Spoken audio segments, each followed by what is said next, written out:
कैसे गौतम ऋषि को स्नान करवाकर भगवान शंकर बने त्र्यंबकेश्वर। तो फ्रेंड्स, शुरू करते हैं हमारी आज की इस पावन कथा को। एक बार महर्षि गौतम के तपोवन में रहने वाले ब्राह्मणों की पत्नियां किसी बात पर उनकी पत्नी अहिल्या से नाराज हो गईं। उन्होंने अपने पतियों को ऋषि गौतम का अपमान करने के लिए प्रेरित किया। उन ब्राह्मणों ने इसके निमित्त भगवान श्री गणेश जी की आराधना की। उनकी आराधना से प्रसन्न हो गणेश जी ने प्रकट होकर उनसे वर मांगने को कहा। तो उन ब्राह्मणों ने कहा, प्रभु, यदि आप हम पर प्रसन्न हैं तो किसी प्रकार ऋषि गौतम को इस आश्रम से बाहर निकाल दीजिए।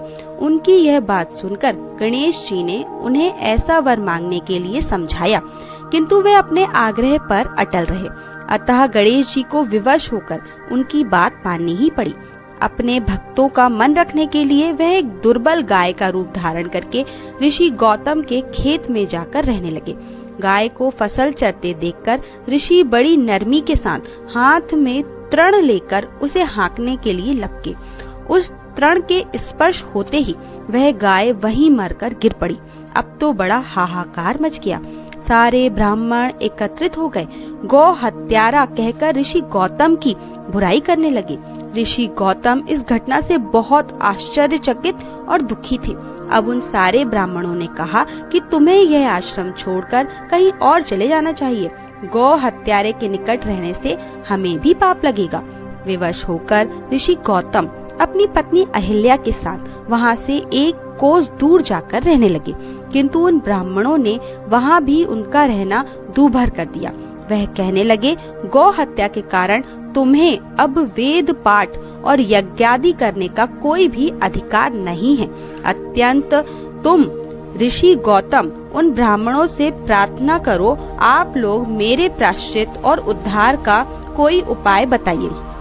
तब उन्होंने कहा, गौतम, तुम अपने पाप को सर्वत्र सबको बताते हुए 3 बार पूरी पृथ्वी की परिक्रमा करो, फिर लौटकर यहाँ 1 महीने तक व्रत करो। इसके बाद ब्रह्मगिरी की 101 बार परिक्रमा करने के बाद तुम्हारी शुद्धि होगी।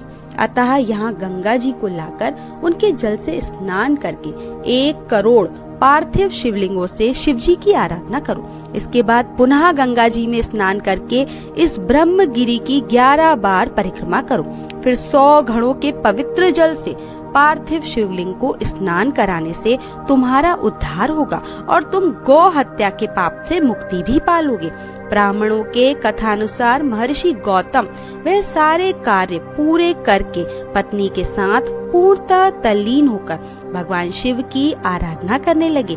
इससे प्रसन्न होकर भगवान शिव ने प्रकट होकर उनसे वर मांगने को कहा। महर्षि गौतम ने उनसे कहा, भगवान, मैं यही चाहता हूँ कि आप मुझे गौ हत्या के पाप से मुक्त कर दे। भगवान शिव ने कहा, गौतम ऋषि, तुम सर्वदा निष्पाप ही हो। गौ हत्या का अपराध तुम पर छल पूर्वक लगाया गया है। छल पूर्वक ऐसा करवाने वाले तुम्हारे आश्रम के ब्राह्मणों को मैं दंड देना चाहता हूँ।